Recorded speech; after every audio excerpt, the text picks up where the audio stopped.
era kyemmanyi nti Kampala katakyasobola kuddamu kukola ki floodinga kubanga twayisa mu Allen Road ne tuyisa mu Savannah Road ne tuyisaamu omudumu omunene nnyo oguba kuguno omudumu omunene ogwa Ham so kitegeeza kati agamazi tegakyaddamu kuyenja mu Kampala era ndoza mukirabe ng'enkuba bw'etonnya tewakyaliwo mazzi agakola ki olwo kati olufumo twakifudde lufumo. Secondly, emyala nange ngamba abantu abandaba kati emyala egyo gyaffe si gya KCC tulekerawo giwa mu kasasiro. That's why they voted for me because I was born in Kampala, I've been working in Kampala and all my businesses are in Kampala and I've been in Kampala for a long time, so that's why I think I was the best candidate. What are you going to start on? Of course, I have a manifesto. The manifesto we are going to use for the president, for the government, because I'm NRM. We have our manifesto. So we shall follow the manifesto and start with what is supposed to be done. No, but when you lose, of course you have to say whatever you want. But because it's not so easy to accept that they have defeated me.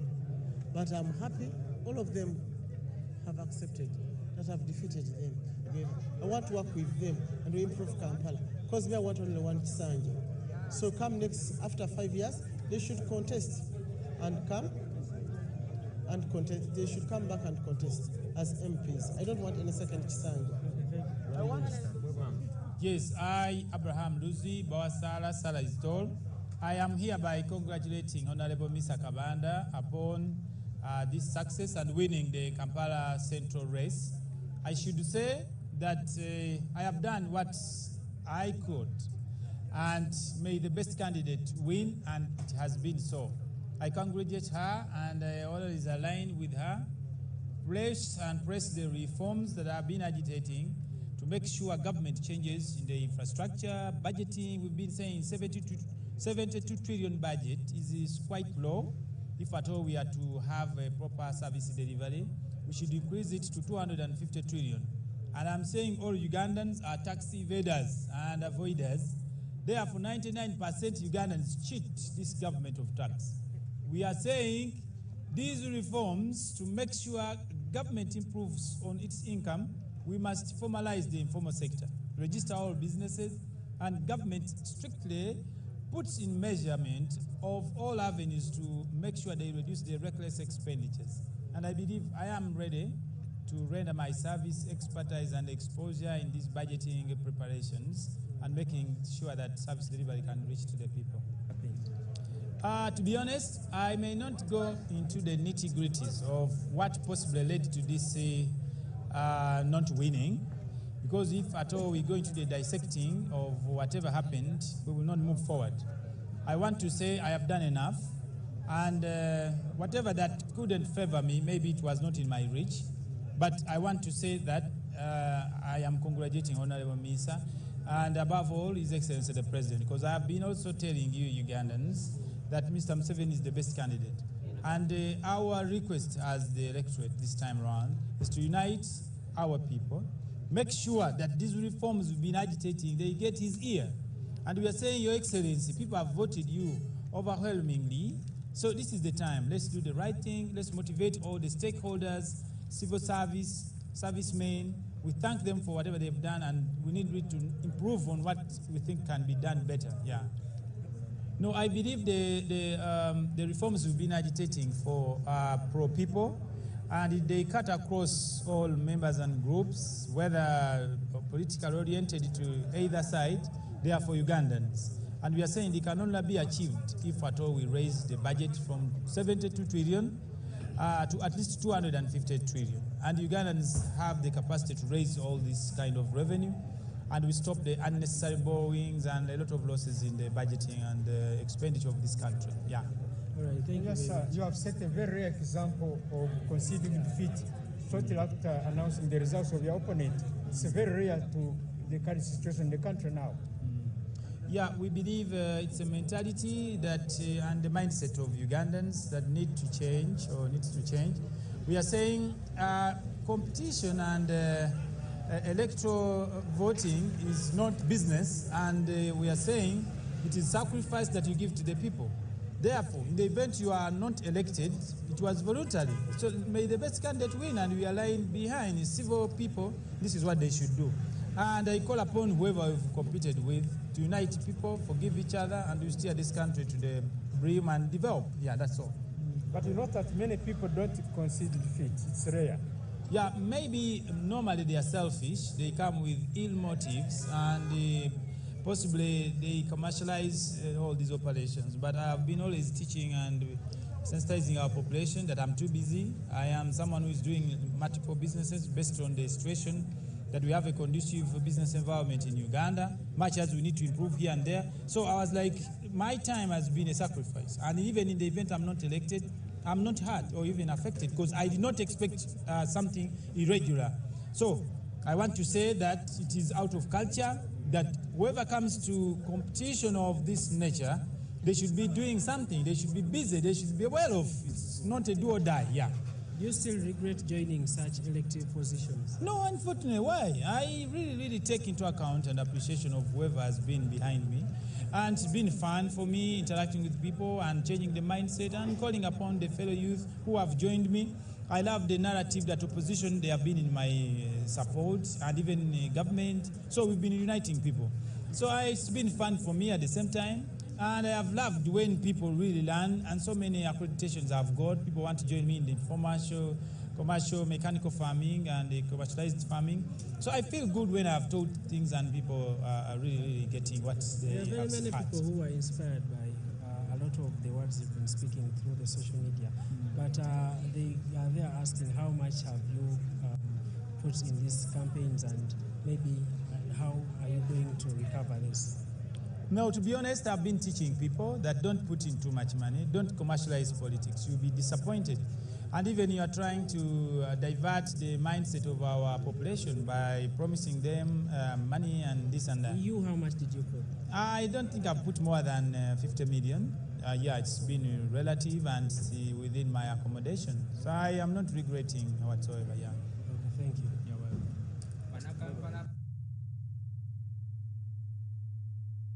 Yeah, thank you so much, viewer, for being here with us for this deep of the night. I know many people out there are watching and following UBC, both here at home and outside the borders of Uganda.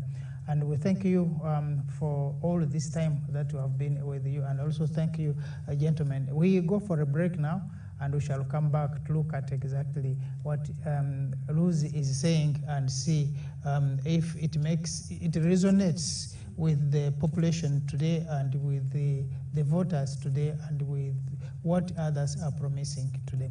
Thank you so much. We're going to go away. We are back shortly after this short break.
Your general overview projection of how far the election has been on your side, Honorable. First of all, I need to thank the viewers who are tuned in to the national broadcaster. I want to congratulate all Ugandans who took part in the election exercise countrywide. Personally, I went and voted in Masindi Chijura because you cannot promote protection of gains when yourself you don't take part in the process. So I want to thank the Banyoro and all Ugandans who have demonstrated their love to the president. On average, in Bunyoro, in Masindi, His Excellency the President, he has 72% using the district declaration form. In Hoima City, it's close to 70. In Bulisa, 71. Chinyandongo, 72. Chikube, 82. Kagadi, and all the other districts of Greater Chivale. Generally, in Bunyoro, we have done well. All our members of parliament, flag bearers, went through, apart from Hoima City, where Honorable Asinas Nyakato of PFF and Honorable Ismail Kasule of Alliance for National Transformation have emerged victorious, and they were declared by the Independent Electoral Commission. In the first place, I need to thank Justice Simon Byabakama and the commissioners, plus the staff at all levels, for organizing the most transparent, peaceful, and credible election that many observers, I'm sure, their statement will credit it one of the best elections organized in Africa. I want to thank our Independent Electoral Commission. Every 5 years, I see they are improving quite much. The transparency of this election is even shown at the tally center, the National Tally Center, where we are now, whereby you click in a polling station, the district, sub-county, polling station, it gives you the accurate figure, the same as what is on the declaration form. And each candidate was allowed to have polling agents who picked their forms. Many people, this is an election which has been honestly transparent, because many big dogs have been thrown out. As you could be aware, a couple of colleagues, ministers, have been let down. They have been by the voters. That is how credible this election is. Political parties also have casualties. Honorable Semujunganda is no more. Honorable Segona is no more. Honorable Mpuga is close to no more. They have all lost. That is how strong this election Ugandans have demonstrated. And they cannot blame any RM that any RM cheated. They have not been won by any RM people, other than actually it's other parties. Honestly, like now look at Honorable Semujunganda. He lost to Council Musisi from National Unity Platform. Another National Unity Platform is winning in Mutunde Masaka. Another National Unity Platform person is leading. So that shows how credible the process has been. Honorable. In Jinja, which we call a big city in the east, NRM flag bearer has lost to 3 new people, and we accepted. Even here in Kawempa and other places, they might win us. So what my appeal to Ugandans, especially to political parties and supporters, let us respect the outcome of the election. Then as regards to my projection as a mobilizer, we have done our work with our chairman, the president, the SEC members and Secretary General, plus the structures, all the structures. Our campaign was structure-based. Campaigns were conducted at all levels of the structure, right from the grassroots, from the family to the LC1 or ward, to the ward, to the sub-county, to the constituency. So this election has been one of the best well-organized elections. Now, Honorable, before we go very far, what is your basis when you talk about transparency and how organized this election was? We did talk to some observers and agents from different political parties, and they are not actually accepting what has been part of the information that has been declared by the Electoral Commission. You see, some observers observe on NTV, on UBC. They are not observing in the field. You cannot get someone who's observing by ear talk at a border stage, and you call that one an observer. Observers should be able to trail the vote where it is cast in the village, at the polling station in the village. How many of them have been able to reach Bulisa? How many of them have been able to reach Noya? How many of these observers have reached Obongi? How many of them have reached Koboko? Very few will confirm that they have gone there. So what I know is this election is one of the most transparent election. That is why you find even in opposition parties winning other opposition parties. That is credit where NRM had candidates. Because where they are winning us, we had candidates. Like in Jinja, we had candidates where we lose members of parliament, where we are losing colleague ministers in constituencies. They are being won by either independents or other parties. Let people learn to respect outcomes of election. And I want to thank our president for his stamina. Actually, our president could have done even 600 rallies, but he was over-controlled by the Secretary General, who wanted him to do less rallies a day. But the president could have done 4 rallies in a day. That was by choice? No, not by choice. The president wants to reach everywhere. But also, it is nice that he didn't cover the whole country, reaching every constituency. That was very nice. He would have even scored 96. But he was in every district, right? Yeah, every district doesn't make every constituency. We have 4 constituencies in some districts. Like in Kampala, in Ruero, Bamunani, Kadia, a couple of constituencies. So our previous campaigns, we used to go to every constituency. Now this new method of campaigns, we are going to only one venue in a given district. Honorable, you did talk about transparency and how credible so far the process has been. But the process is credible and very transparent. That is why you see every party which participated in the election, they have observers here, tally center observers who are taking part in the tallying. The polling agents. They have been given a computer with a link where they can compare what they have and what is being declared. So far, none of them has challenged not even one polling station. So every result given to this computer or given at this center, it is verified, satisfied, and accurate. Even there is one of the polling stations where Museveni didn't get so many votes and Kyagulanyi got votes. I've seen it is there. Honorable, the fact that the internet was shut down, we do have a few people we've talked to outside there in the field, and they are already willing to challenge so far what has been said out by the Electoral Commission. No, if they challenge, it is a constitutional right to challenge. You see, now that is a civilized way of doing things.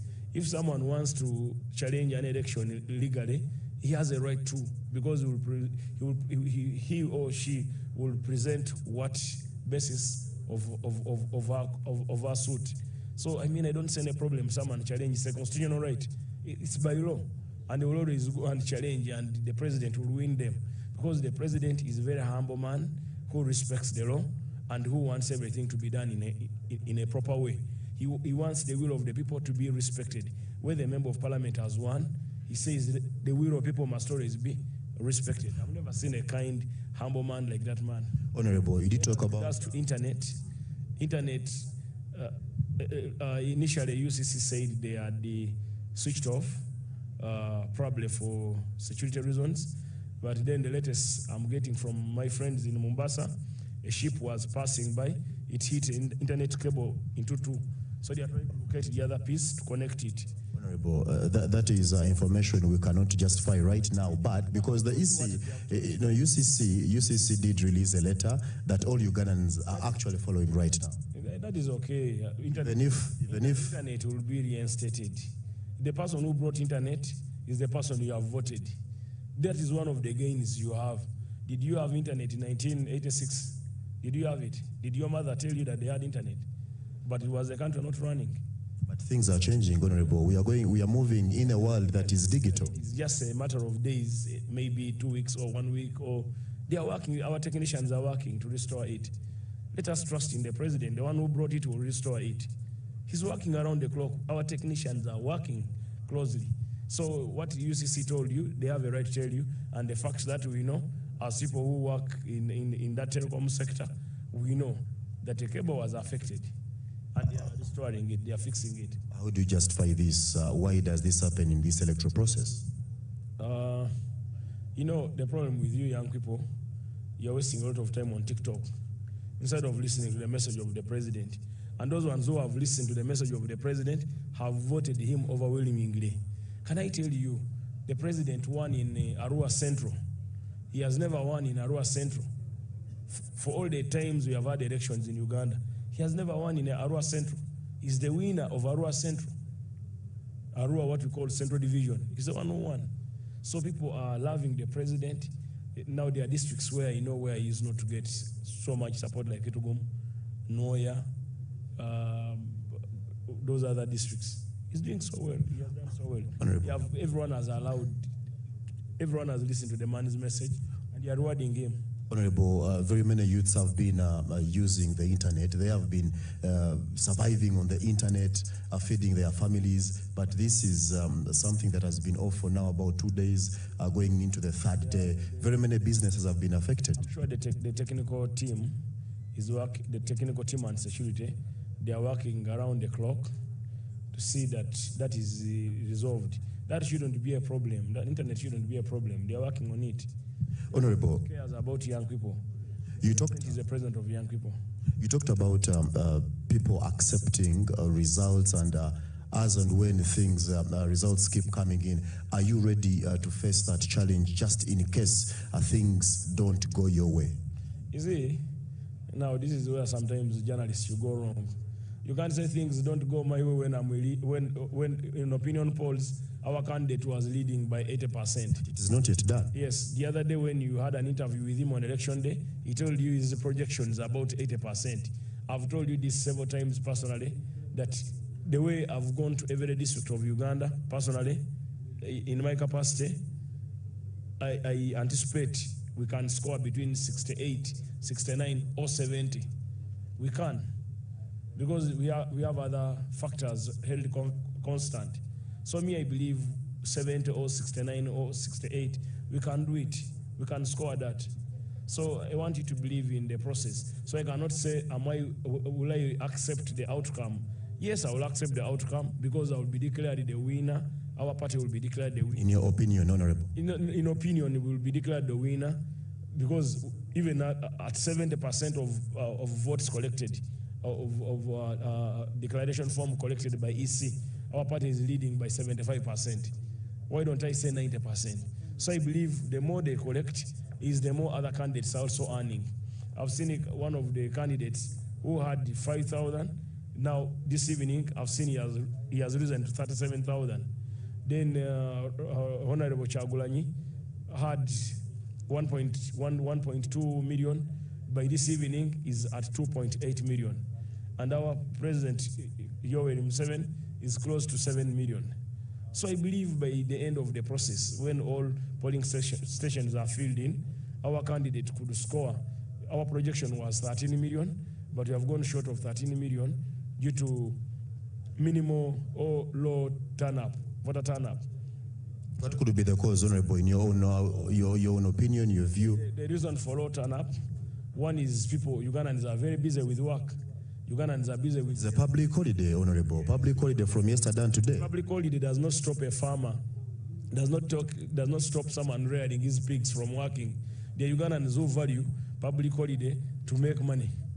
People are making chapati, others are making mandazi, others are on their farms. Women are busy with their poultry projects, others are feeding their pigs. People are quite busy.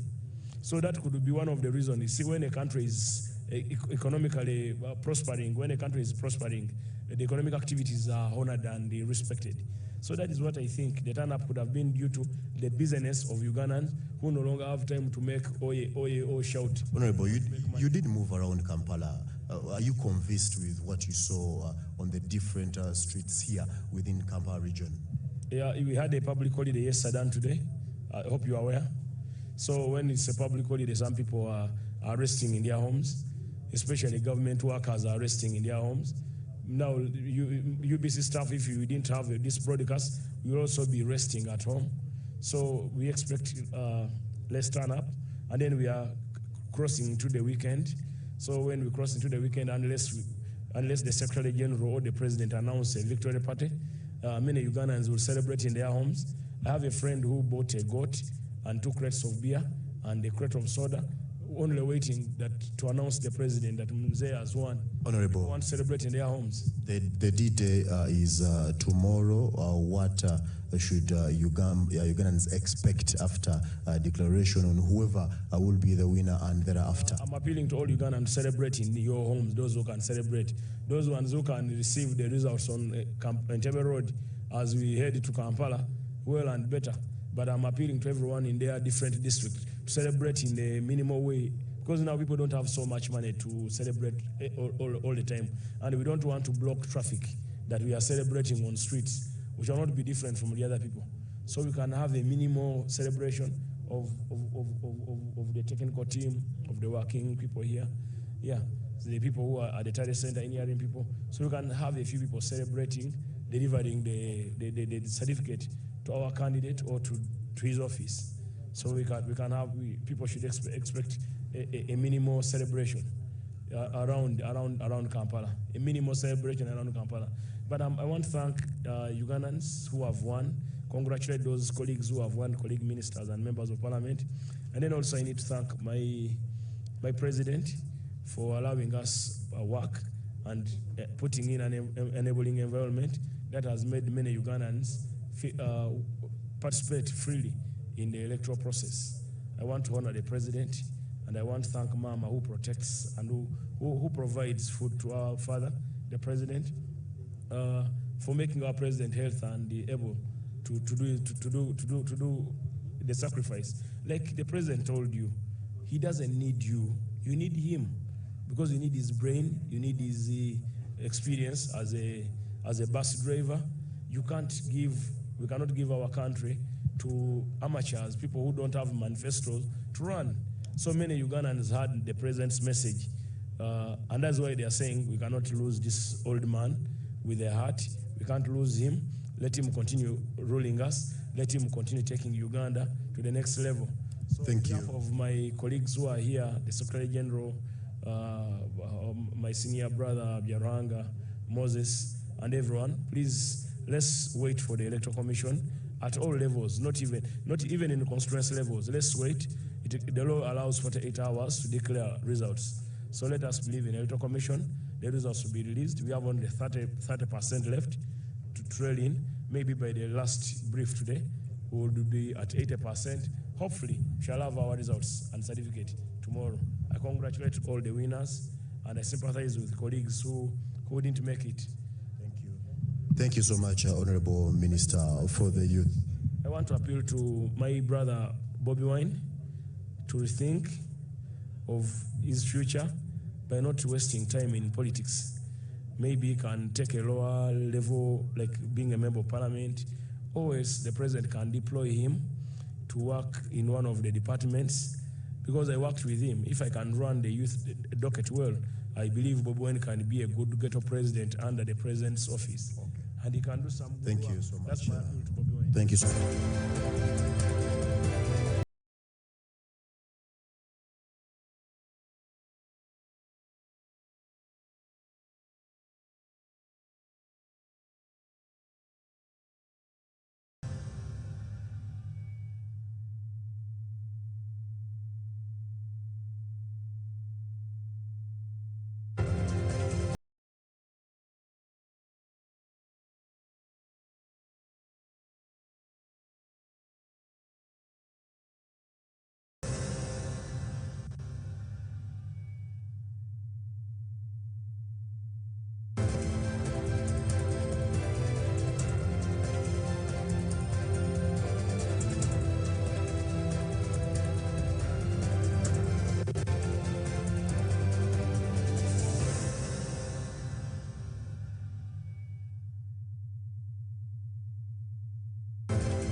welcome to this special edition of UG Polls. And today we have a special guest that we're going to be discussing, especially what has been happening in these last few days, even as we draw towards the end of these elections come tomorrow, 5 p.m., as given by the Electoral Commission. Today, I spent time with the Inspector General of Police, Afande Abbas Byakagaba, and we're going to be talking about the generality of security in these past few days.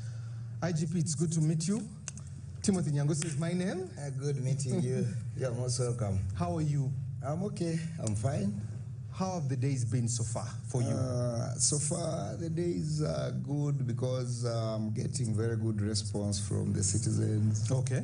Very good energy from my people. And I think the equation is balancing up. We are good to go. Congratulations, first and foremost. A very successful polling day. Then the first day of tallying. We're closing tomorrow. How have you managed to keep this country secure? Well, first of all, I'm greatly humbled by our people, the citizens. Yes. Of course, let me also, first of all, use this opportunity to thank the Ugandans, all those who have participated in this election exercise, for really remaining civil, cooperative, and ensuring that we keep the peace so that this election exercise comes out the way it is coming out. And I'm greatly encouraged, and that's more morale for me to do more together with my people. Yeah. Afande, I just want to quote a few things you said, especially in one of your briefings. The mandate was to secure the elections in the country, but also maintain law and order, preserving life of all citizens. What is the status of the security situation across the country, in your view? In my view, and from the reports I keep getting across the board, the whole country remains generally stable. And this is courtesy of the efforts of all of us as security agencies, maintaining firm control over public order and ensuring that at all times there is territorial integrity. This calls for, first of all, interagency cooperation, working together, knowing that the security of, for example, the police force is tagged to the cooperation and working together with other agencies. As it is in this country, we have what we call interagency, which we really value as something giving us extra strength to ensure that we maintain the security and stability of this country. And I'm grateful you have mentioned that, the interagency. Some of the observers, both international and national, raised concerns about the deployment. They felt like you were using a shotgun to kill a fly. Was that, they felt like it was intimidation for the people to be able to go and vote. What are your thoughts about that, and why were we overly deployed? I think what I need to explain here is that when we are thinking about security, we must first of all scan the environment. We must carry out threat assessment, and our deployments are not just by waking up and putting people and other equipments in different places. Yes. It's out of a serious threat assessment, and also looking at our capabilities, and again, finally, knowing how to place ourselves and ensure that we remain on top of the situation in order to offer the security that we require to offer to our population. And therefore, I feel a bit uncomfortable even to use those words like over-deployment. Under these circumstances, I don't understand it, because our deployments are in consonance with our estimates, the way we look at the situation and how we should keep security. So over-deployment maybe depends on someone who is looking at it from another angle, not the angle of security. But I would also like to observe this, that even as we move around, patrolling. I've been seeing quite some cohesion, seamless interaction with the public. And to me, that is what gives assurance that actually the public is valuing our presence. And I want even to attribute the success of the exercise on the 15th of this month to that deployment and the public having their expectations met vis-a-vis the provision of security. And that's why people have been able to come out and vote peacefully without any disturbances. You, in your presser a few days ago, quoted the Police Act and talked about Chapter 3. You went on to quote the Electoral Commission Act, Chapter 126, and talked about a few principles that were there. You talked about proportionality, legality, accountability, neutrality, but also non-discrimination. There have been a few incidents across the country.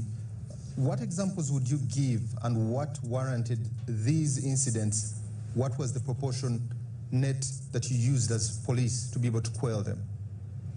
You see, first of all, we prepare ourselves to ensure that our best case scenario is not to have any single incident of law breaking, of disturbance of peace.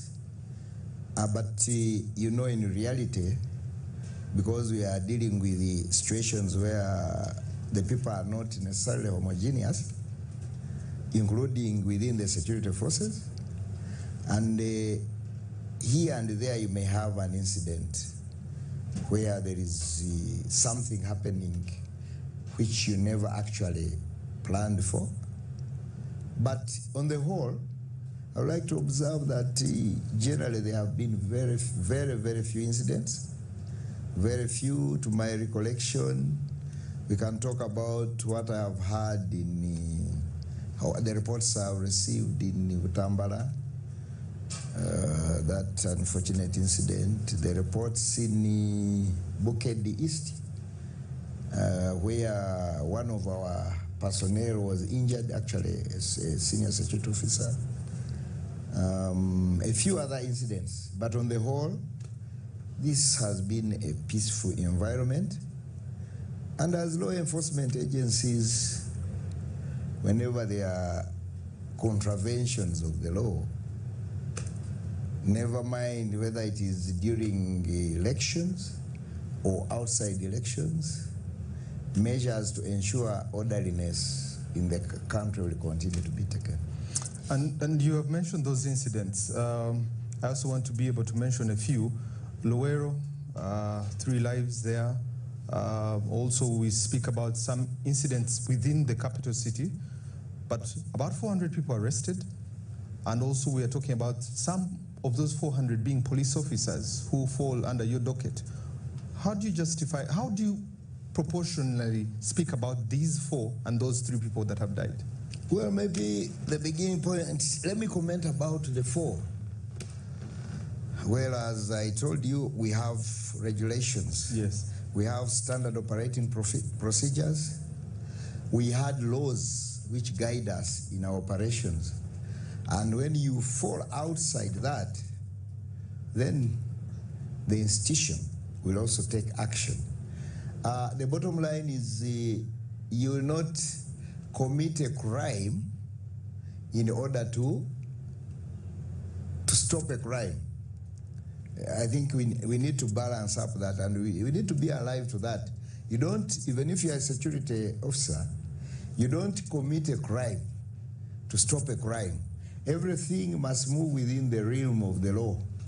And therefore, we have had even to arrest our own people, and we are going to process them until justice is achieved.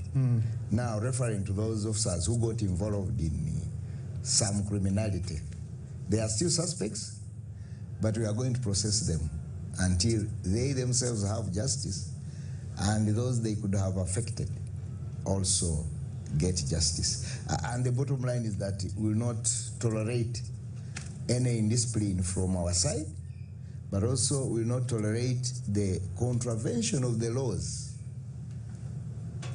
from outside ourselves.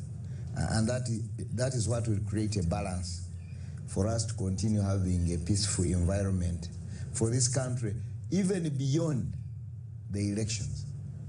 They always say that with each process there is a silver lining. Any lessons learned from this for you as the police that you see these are areas we can improve, or these are lessons we can learn to be able to be a better force that serves and protects? Well, my immediate comment and observation is that even as a country itself, we are still moving forward, we are still building. So also the Uganda Police Force is still building. Therefore, there are areas where we need to improve, and we are going to make those improvements. And that's why you may have certain incidents where maybe I may not go into details, but there are a lot of lessons we learned, both the good and the bad. But on the whole, I think for this season, there are a lot of good lessons to learn. There are some lessons to learn, especially during the campaign period. But how I also wish that these lessons go beyond the forces themselves, but also to our citizens, so that tomorrow we can have a better peaceful environment for this country. Lastly but not least, the public and the police is a relationship that needs to be an ongoing. When you look at it now, how would you rate the police and the public's confidence in each other? I think on the whole, I could say we have a lot of cooperation from the public. Good cooperation. We are not yet there. And our best case scenario would be to have everybody on our side vis-a-vis security. And we shall continue to work towards that.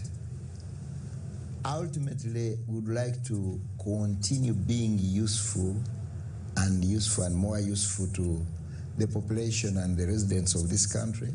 We are clearly aware that our participation in whatever we are enjoying to do has a very big relationship to the achievements of the aspirations of the citizens of this country, because we are clearly aware security is a baseline to the achievement of all other activities, and we shall continue to do that.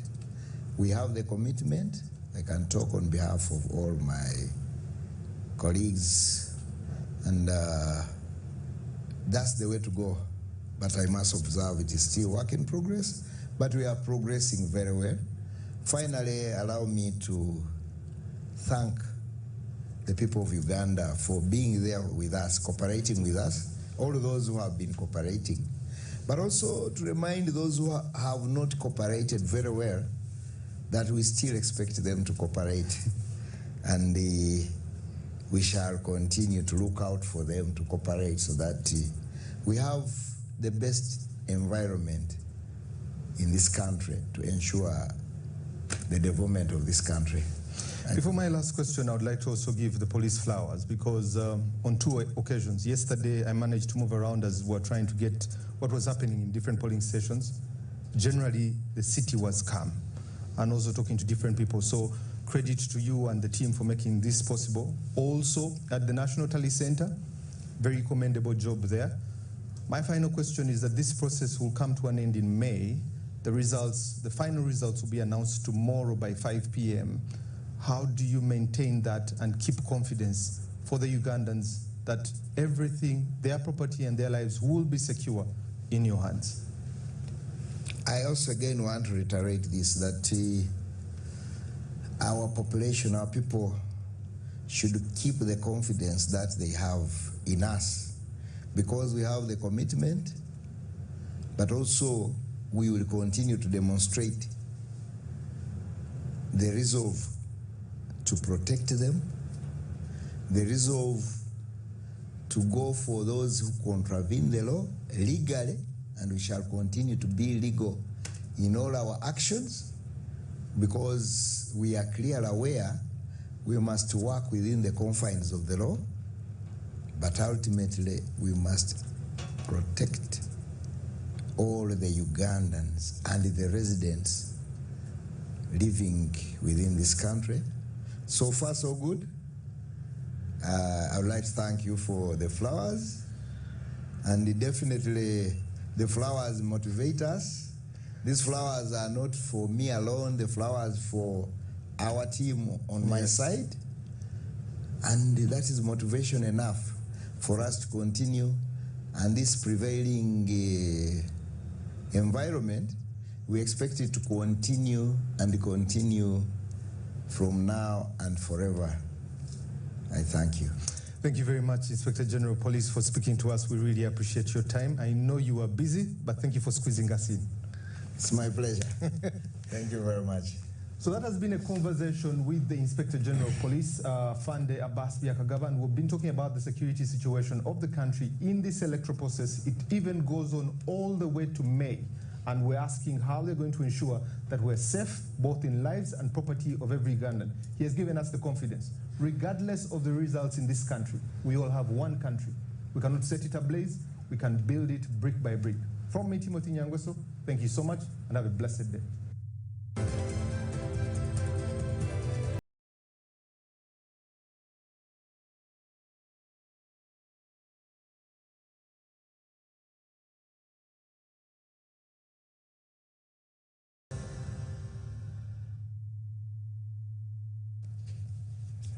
Yeah, thank you. Now, gentlemen, before we went off for the break, and we thank Nduku Nyangweso and others for the information that has been coming to the people of Uganda, especially at such a time when we are in this dispensation of the elections that have involved the president and the members of parliament. Of course, we are going to go down to others as the timetable was released by the Electoral Commission. Now, we were talking about Kampala, and we were talking about this man, Luzi, and the vibe that he brought in this election, and which earned him about 5,000 votes. Specific 4,970. Exactly. 5,000 about. And that's not a small number. No. I think he comes as in the third. He's third. In that line.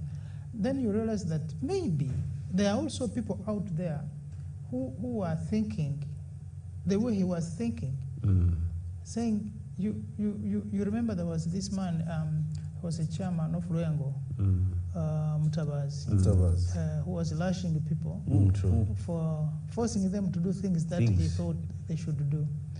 And he much as hated, he was also very loved, even by the very people who were beaten. Yeah. No, sometimes I think when you are a leader, you don't have to be with the carrot always. The stick also has to work.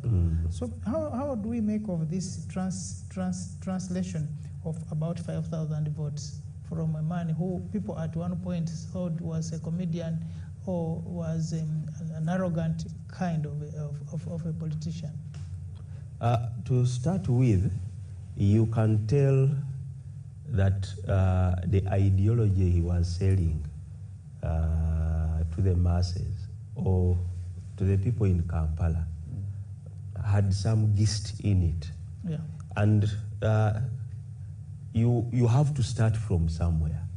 Today it is Luzi with his ideology, but also as they were reading names and the votes garnered by the different contestants and candidates for the post of Member of Parliament, Kampala, among the people that were applauded was Luzi. Exactly. And why? Because the votes got by Luzi have a moral tag. I love that. I love that.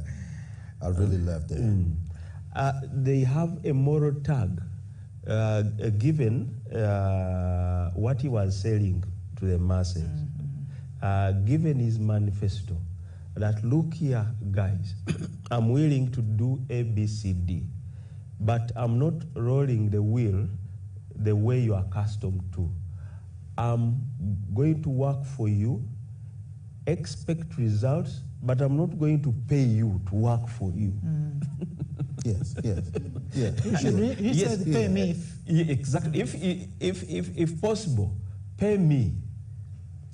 But you're already paying me because members of parliament are receiving a salary. Yes. And it is from the taxpayers' money. Yes. And that was his message, a clear message. That, and two, there were also other connotations that if I pay you through the campaign, like Dr. Big Sam said, I will need to reward myself. Yes. And I will leave the plot. But also, there will come issues of accountability. How can you tell a man to account if he has paid you off? It becomes hard, you see. There are always issues of conflict of interest. So there was this, there was the number says a lot. But we want to congratulate Honorable Ms. Kabanda for winning this. The semantics were clear. From her talk, you could see she knows Kampala. Yes. See, my brother here talked of political prostitutes. And with due respect to all the candidates, but probably some have suffered that. But also, there have been issues. You see, you have to look at the trends.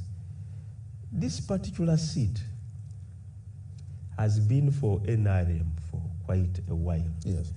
The incumbent, who is Honorable Muhammad Nsereko, has been an independent, but leaned to NRM. But also, he's been defeating opposition. There was a close contest with, I think, the brother to the principal of NUP. But even in the second running, it was the same case. So he's defeating the same parties at that level. So you can't say that probably he's cheated. No, the lady has cheated. NRM has strength in this particular constituency. So these are some, you ought to be very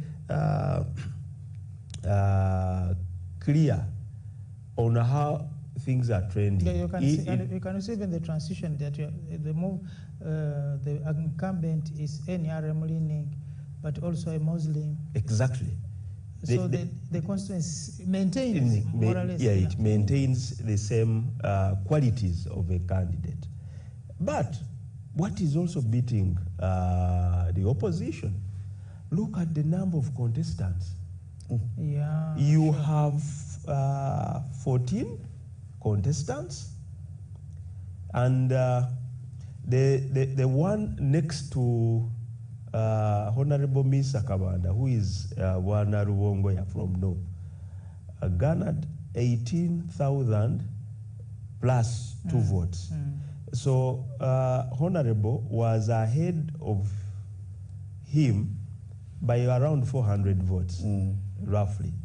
So if you no, I was ahead of him by around 4,000 votes. Yeah, 4,000. So if you lose his votes, which are 5,000, and Muhanji, the man in boxing, which are almost 2,000 votes. Yeah, exactly. That alone is enough to compensate for Rubongoya taking up or getting ahead of Ms. Kabanda. So some of these issues come into play. The pain is self-inflicted. Exactly.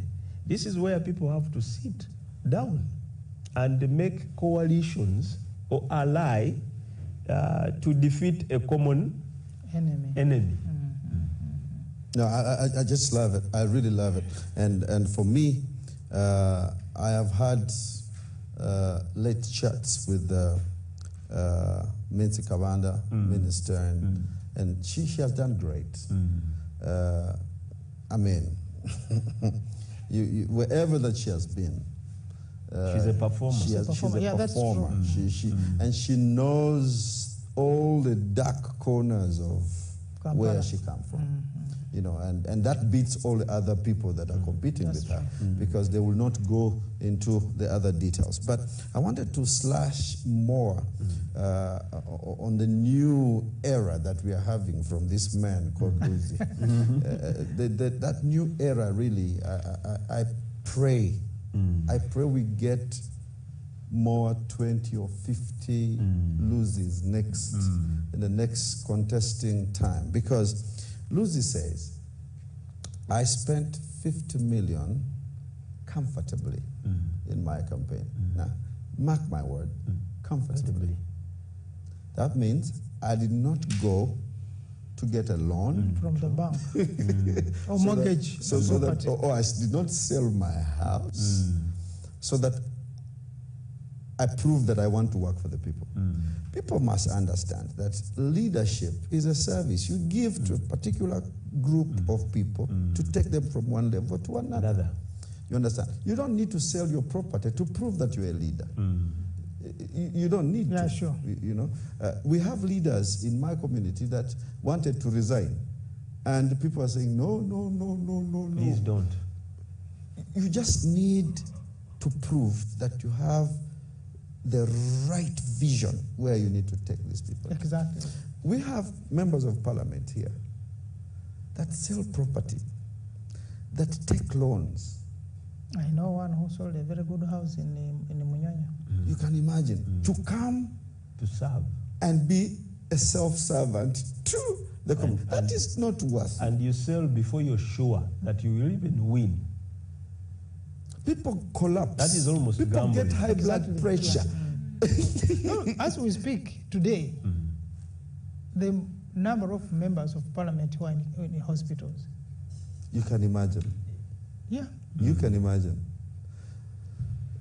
Being a leader is not a do or die. Doesn't have to. No. And if we can borrow Luzi's kind of, the only challenge I have with Luzi is the arrogancy that you know, the way it embeds it with it. You understand? Because you must understand the kind of people that you're talking to. Yeah, but also, Big Sam, this is not the first time Luzi is contesting. That's right. That's right. That's right. But it's the first time he's bringing up the new ideology. If I can bring you the Luzi of the other election, and this Luzi, you will think they are totally different, but carrying the same face. It's now the pole of soul. The other one. Yeah, that's it. You know, so I think he learned from his past and tried to, you know, get it inside of him and accept it, and then wants to bring it out. Yeah, sure. Many people think that is a project of NRM. Too many projects. Yeah. You know, then they say, he has nothing to lose, it's a project of something. But for me, I like the idea that because there's a lot of sons of NRM that don't come out clearly to tell the people that this is the right thing. That particular ideology. Yeah. You understand? So I just love it. I really love it. Okay. Now, Dean, do you also realize, or maybe your opinion, when Luz talks of spending 50 million, and in fact yesterday we talked about the thing, can we as a country come up with a threshold in a law saying that for a member of parliament you can only spend up to so much, and then you have also disclose where you are getting this money from? Either it's coming from your salary saved, your savings, your businesses, or something, because that is one area, because then we would be able to hold our leaders, all those who are coming to power, for accountability. I think I'm in support of that.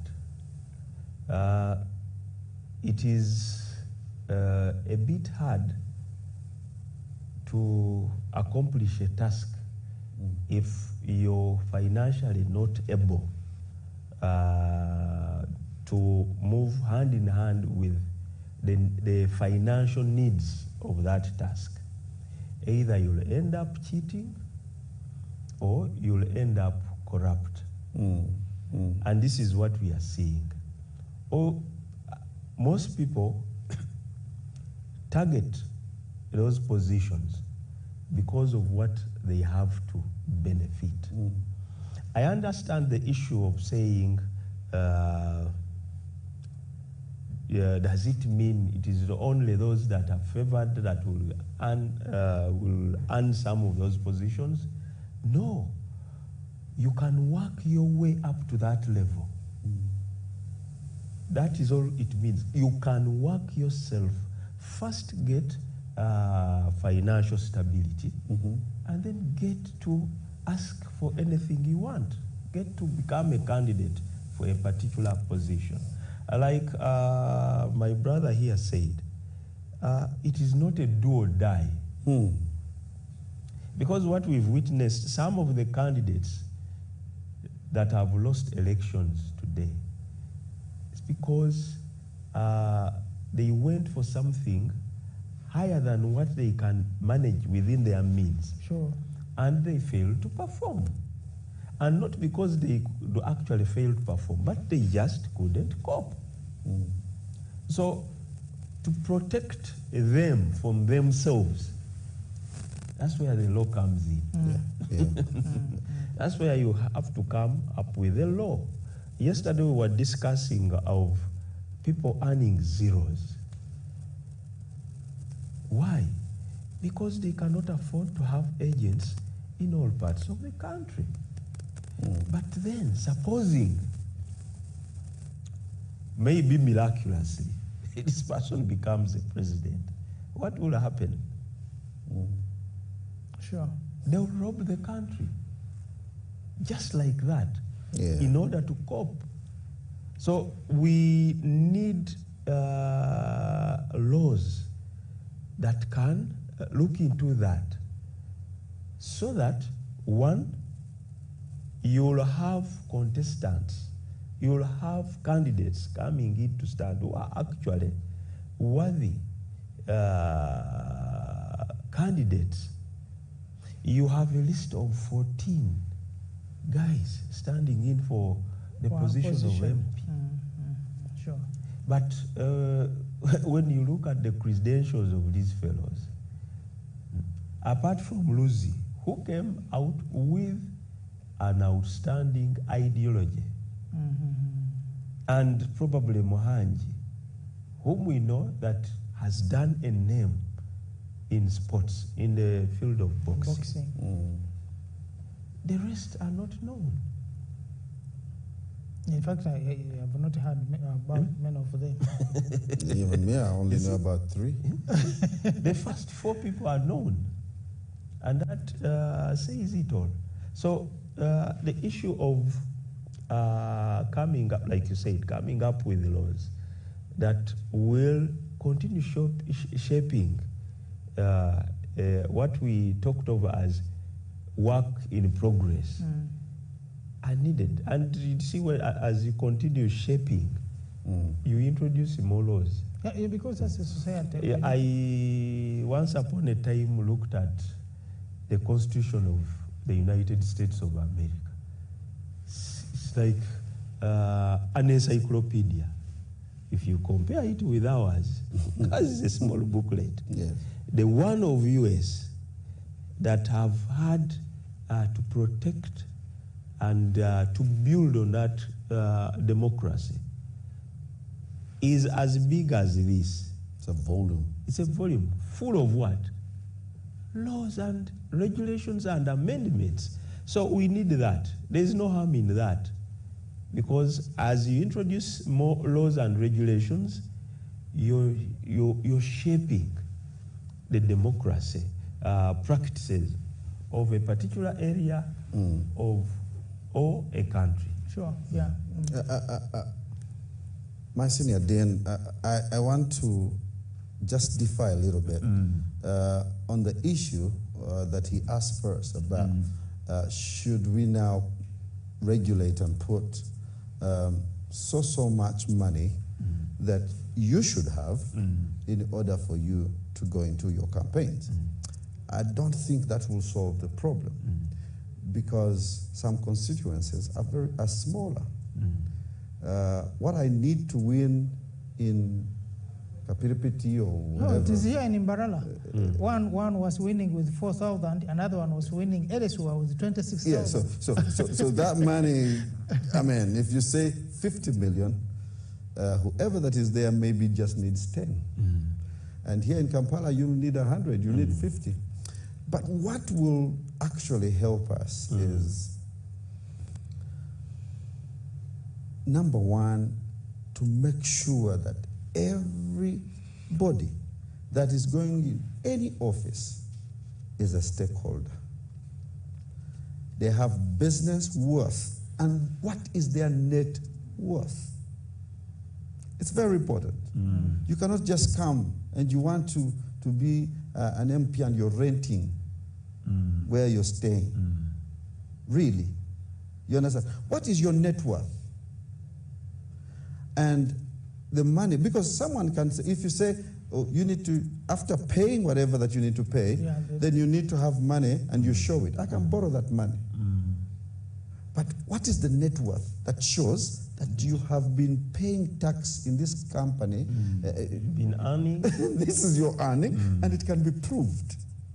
You understand? They need to have that track so that we don't have passerbys here. I know one person who is contesting to be town clerk, not town clerk,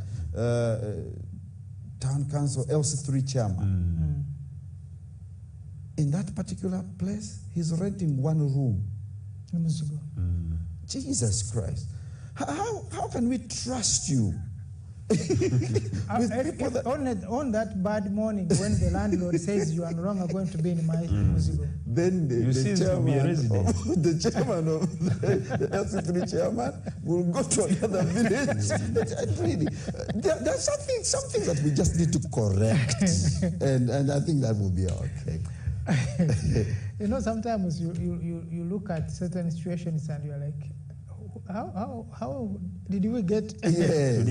Because we one of the problems that President Trump has had, because it's still there, is the issue of tax evasion, and it has stuck with him, I think, for the entire his presidency. Because they say this man has been evading taxes. And that record is clear because you cannot forge it. Now, I think we also need to have that this person, you need a clearance certificate from Uganda Revenue Authority. Thank you. That you are a payer of taxes.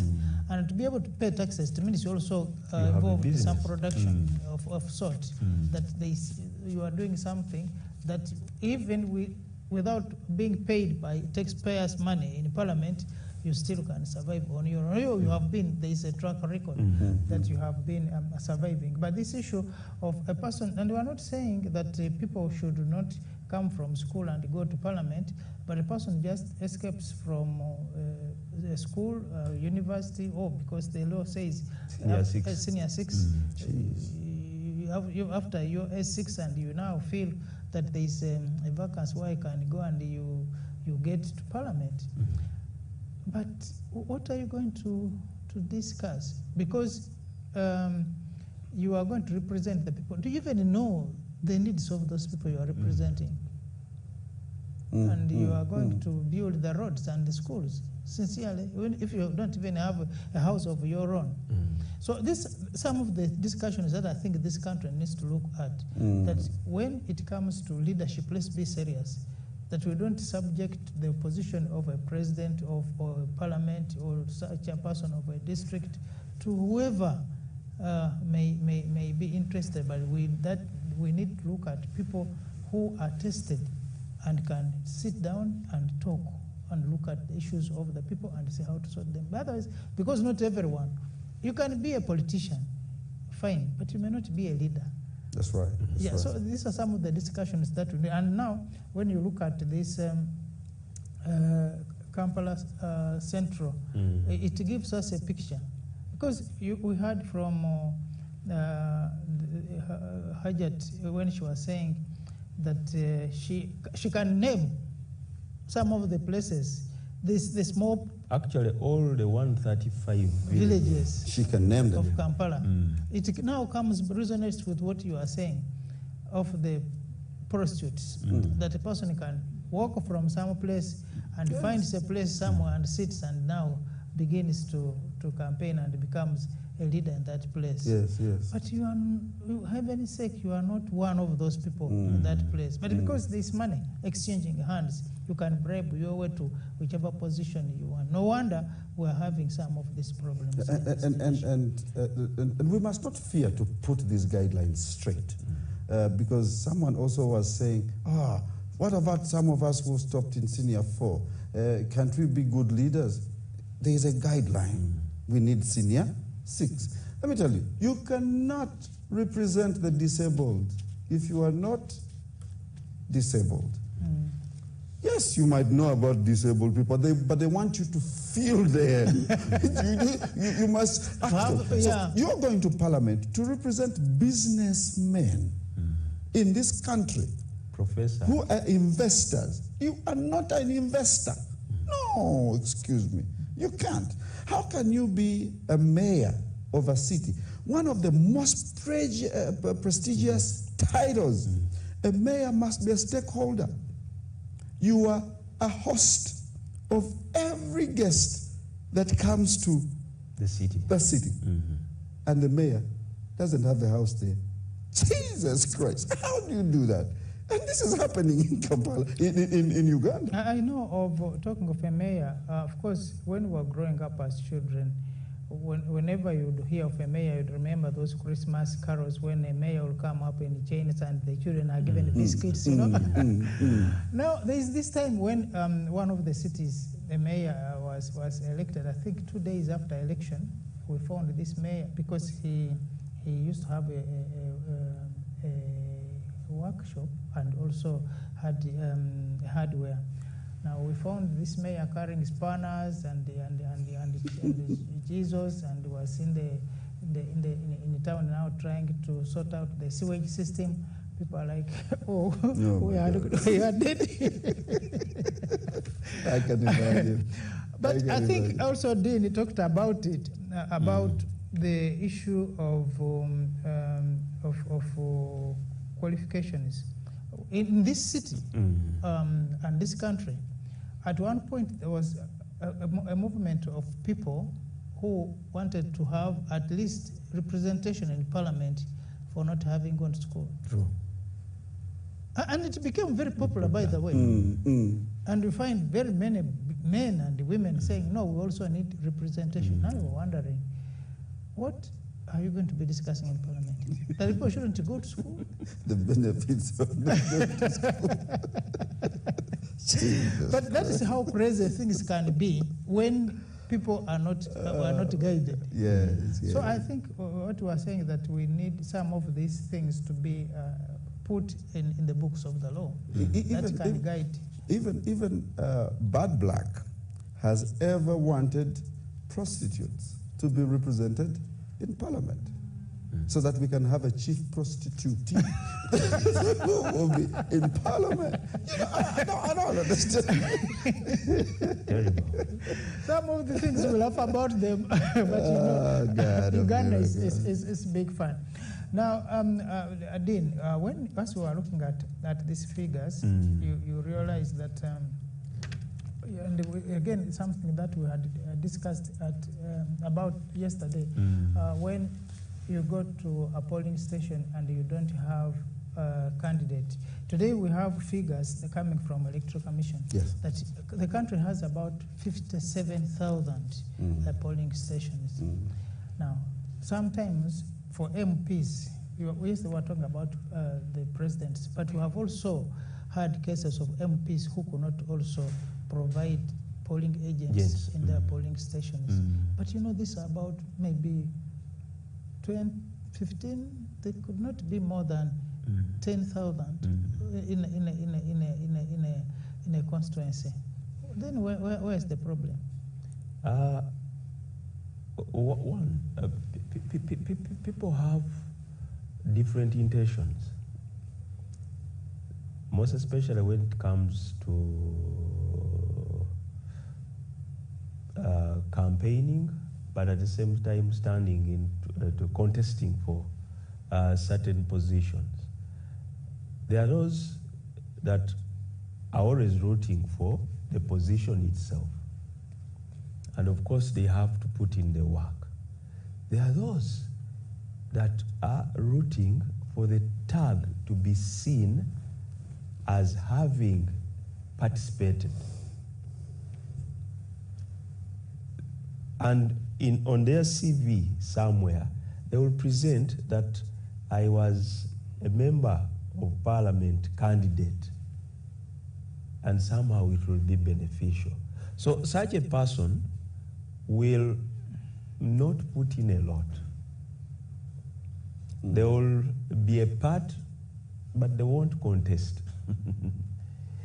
The ones that normally are close in terms of competing are the ones who are rooting for the position. So that is the reason as to why you'll find that some of these members may fail to have agents at the polling stations of that particular constituency. But then there are those who don't even have the money or the capacity, like he said. And they are praying and saying, okay, let me try to put a member here, an agent, a representative at polling station A, B, C, and D, where I expect to get some votes, and then it will be done. So those are some of the reasons at the lowest level. I can add on two. One, in Uganda, in Buganda here, there's a word they say, echinyumu. Someone goes for that office just because other people have gone for the office. Exactly. And you think you will. You understand? You have not understood the clear guidelines. What is required of you, how much are you going to spend on it? But because, the other guy who went in that parliament, he bought a BMW, and he died. Now you also want to be to go. So that creates that picture where people get into something and they don't know. They don't have actual representation in many polling stations because we're not ready for it. You understand? We're not ready at all. And then another thing is people are not trained and taught that this is what it is. I at my school, when you come looking for a job and you want to teach P7, I ask you, what is the role of a P7 teacher? You must give me everything because you want a job. And someone comes and then you're not ready for this job. You understand? So if we have what he says and these two, I think we will have a better country. Yeah, so gentlemen, we are coming to the top of the hour, and we've been looking at the results as they were coming in, at least for today. Most of the results, according to the Electoral Commission, more than 80% have been received by Electoral Commission, and we are seeing President Museveni with about 7 million, and the next contender, Robert Kyagulanyi Ssentamu, with 2 million, 0.1. And the rest have gone down that way. Nandala, with the first-time participant, has more than Mugisha Muntu, who has been there twice. And I was told Nandala was involved in yesterday during the elections, as we got the report that was injured after in the election because he had gone to another polling station to vote after voting for himself where he lost to President Museveni. Also went to a polling station to vote for another person, and he was injured in the process there. And I was told this morning that he was hospitalized, and we wish him a quick recovery. Other than that, we have seen that the results are more or less what as one would expect, because we didn't expect Kasivantis and others to get more votes than the Nandala and Mugisha Muntu. So the trend is on. And some of this, like you say, maybe people also want appearances, that at least appeared as a presidential candidate like Katumba Oye, and is very okay with that. So probably to come in. And that will also be your closing shot. Okay. The issue of Nandala leading Muntu. Muntu has ever been president for FDC. But Muntu's ideology or political ideology, if you follow him closely, is not to own the party. Is always to serve the party. FDC has lived long enough to outcompete ANT. That in as much as is the president of ANT, but FDC has been established long enough to support even the current candidate to garner as many votes as possible. So, and yet ANT is in its development and offshoot stages. So that is expected, that the would-be followers and supporters of FDC that exist all over the country in bigger numbers as compared to the ANT party, which is headed by General Muntu. And of course, I think that also, first of all, I think his best thinking about leadership was the reason for his departure from the FDC, but also that FDC over time, like you said, has built structures, and if they were together, I think they would now be rivaling the movement in having structures. One of the disadvantages that NUP is having is that they don't have structures into the grassroots. It is a movement of the willing, but they are not constituted and grounded in terms of structures. Some of places they don't even have offices. I think that's why. But they support. People support also, it. Unfortunately, when General Muntu was the president of the party, he never got the chance to stand in as the presidential candidate for FDC. Yeah, but at the same time, he was the one who was responsible for establishing structures within the FDC. And of course, the issues of money, when issues of money started. The money issues come through. So, Big Sam, we can be having your closing shot on this, and then we'll also go and have some sleep. I just want to thank Ugandans for having a peaceful election. And I always want to speak wisdom. And today, as we go out of here, I want you to think about being on someone's profile picture or drop picture as you were there. It does not mean that you are their favorite.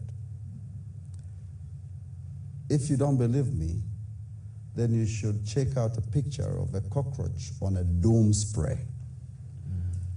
It is there as a very nice picture of a cockroach, but inside the doom spray is what will kill it.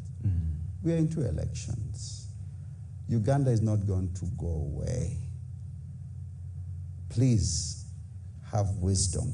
The biggest price that you can ever pay to your community, your country, your family is peace.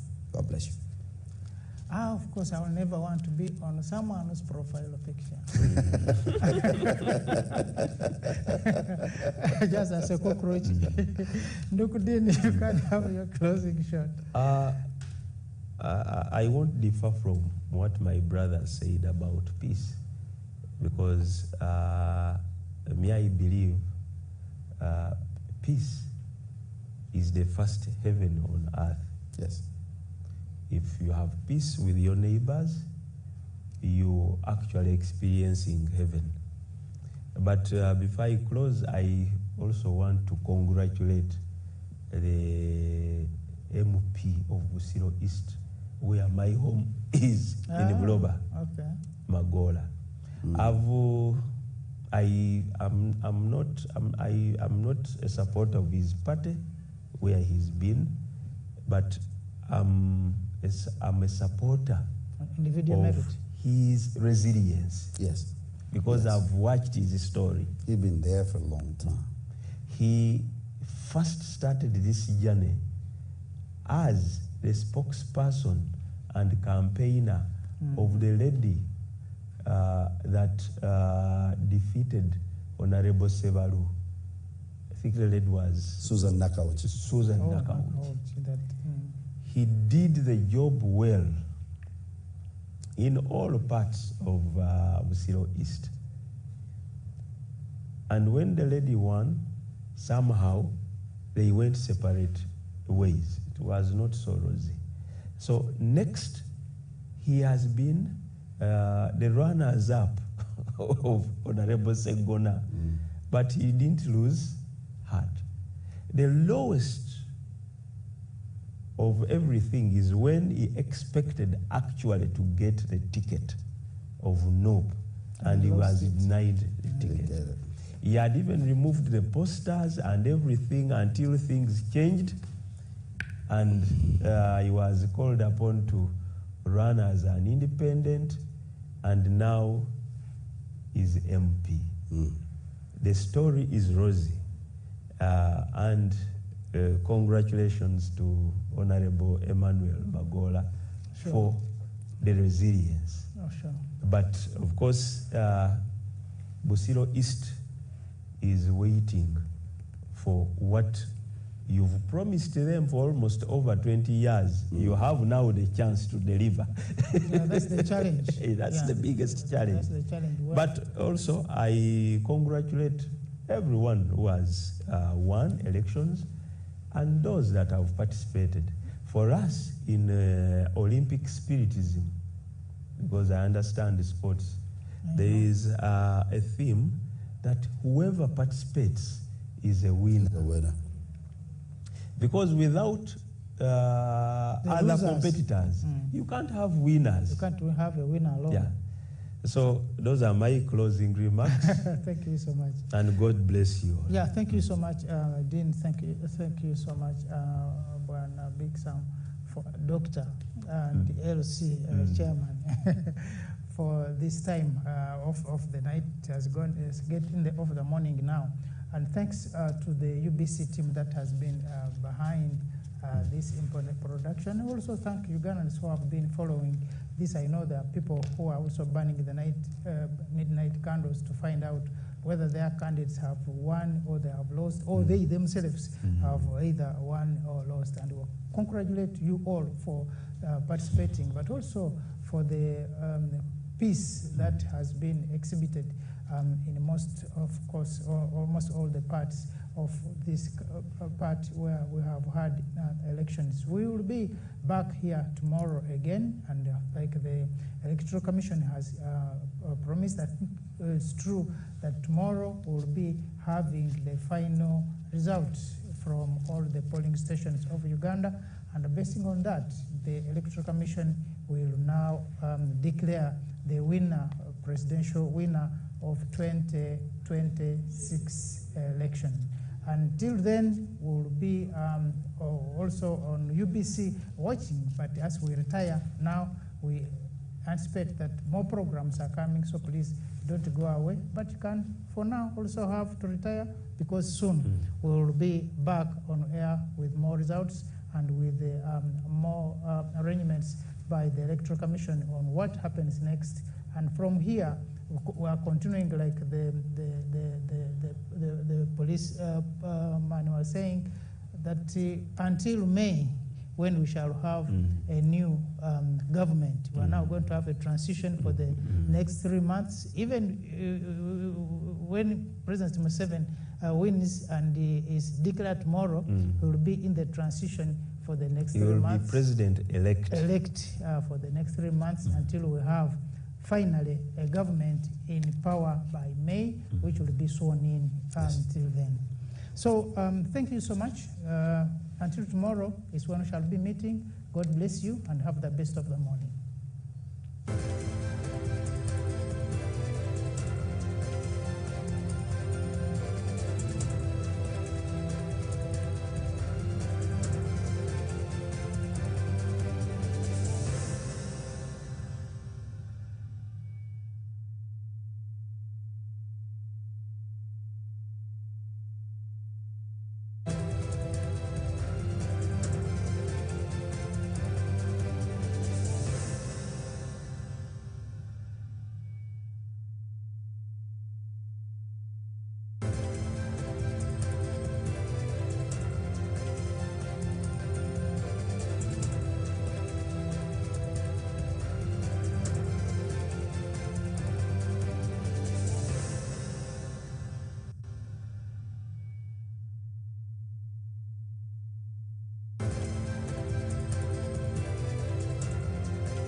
Now, as we draw close to the election day, I'd like to address you as critical stakeholders in the future of Uganda. As mothers of this nation, I call upon you to use your platform to promote peace.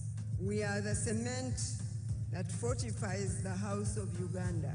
We can therefore protect the peace of our country because one cannot raise dust on a cement floor.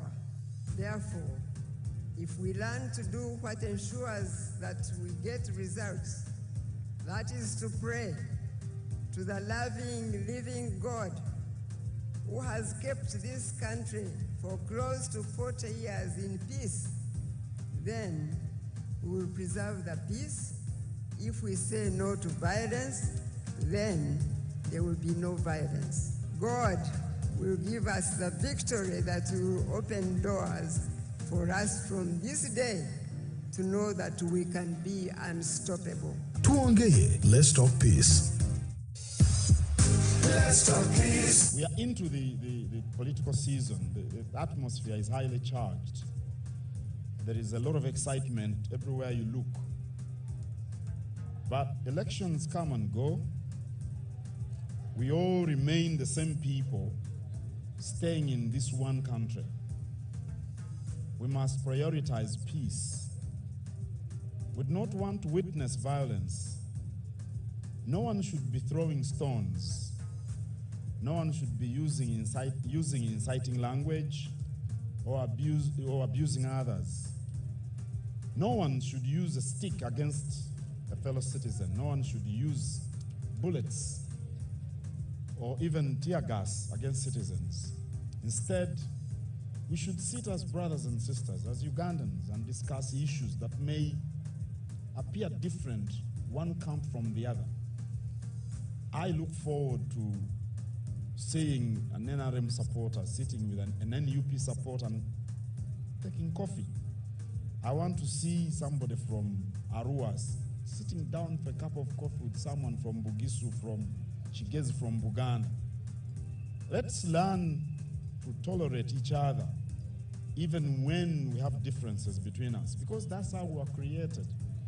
We are not the same. What we should appreciate is that we can all live together. Uganda is big enough for everyone. So we should respect one another. We should not incite violence. We should not in any way participate in anything that breaches the peace. That's my call to all Ugandans during this season. Tuongeye, let's talk peace. Let's talk peace. I am the Most Reverend Dr. Stephen Samuel Kazimba Mugaru, the 9th Archbishop of the Church of Uganda, but also Chair Council of Presidents for Intelligence Council of Uganda. It is your God-given opportunity to go and elect your leaders. Some people are wondering whether this is just a constitutional right. Not only that, it's a biblical mandate from Proverbs chapter 18, verse 18. The Bible says, casting a vote settle disputes. So casting a vote is biblical and it's God-given. Now I want to call upon all Ugandans. In the morning, wake up, go and vote, because it is your God-given mandate. But also I want to invite that people, everybody, we keep the peace, because peace is very, very important. We belong to different parties, but we are Ugandans. We should remember that voting or elections is just an event. It's a seasonal thing for this particular time. And once it's done, we put leaders in place, and then life must continue. No reason of hating, no reason of promoting hatred or even fighting. And I want to call upon the security agencies, please do your job of protecting the people, so that after the end of it all, we'll come back as Ugandans. Tuongeye, let's talk peace. Let's talk peace. Hi guys, we are going into the elections as a country. My job, your job is to pray. that God himself will choose for us the best leaders, whether they are in this party or in this party. As long as it is God who has chosen them, then he will be with them. May God help us as we vote. Also, I encourage all my young people, make sure you stay alive to see your future. Be peaceful. Don't fight. Someday I saw a guy getting a rock and telling a guy with a gun, Okolechi, Okolechi. I'm like, come on. You have a future to protect. Make sure you are peaceful.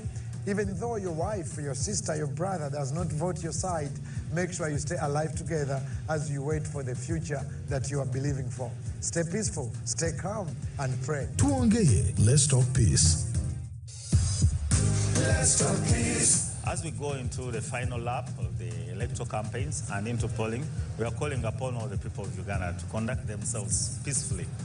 First of all, the candidates, we call upon you to use suitable language that shows respect and tolerance, and language that promotes peace and unity, because we are all Ugandans and elections should not divide us. So we call for language that is respectful of people's cultures, people's views, and is tolerant, because we all have different views, but we all want to have a very, very united country, Uganda, and a progressive one at that. So we are calling upon you to conduct yourself peacefully as we go into the final days of the campaigns, and on polling day, to respect the views of others and to accept the results of the elections, and know that after the elections, there will still be a Uganda, and we need each other as citizens of Uganda. I wish you a peaceful electoral process, and I call upon you to be peaceful. Peace-loving Ugandans. God bless you. Tuongeye, let's talk peace. This venue of the National Tallying Center for the